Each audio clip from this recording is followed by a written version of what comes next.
Welcome to our Devos. We are talking about moment-making habits. How do we live in the moment in our families and in our relationships that matter most? What do we do to make sure that we're doing the best to be fully present in the relationships that impact us every single day?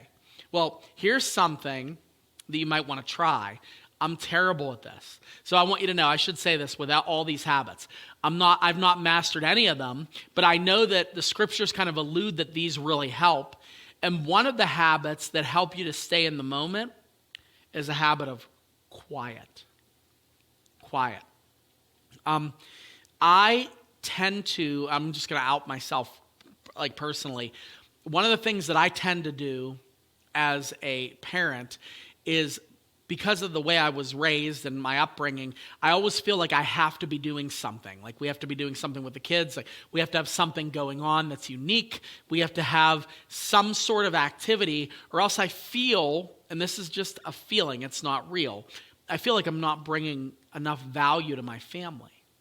Well, the truth is, sometimes the way that you want to enjoy the moment is by just being quiet. By just being quiet and really recognizing that you could shut all the noise out for a moment and just be. And it's important because we don't really do silence well in 21st century American culture. We don't do it at all, frankly.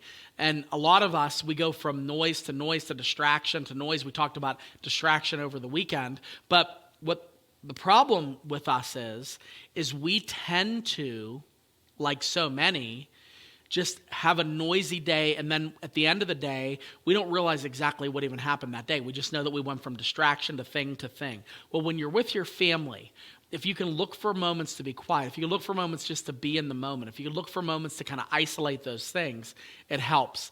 And really, solitude and solitariness it's a huge aspect of our own spiritual development. Look what the psalmist writes in Psalm 46:10. He says, "Be still and know that I am God."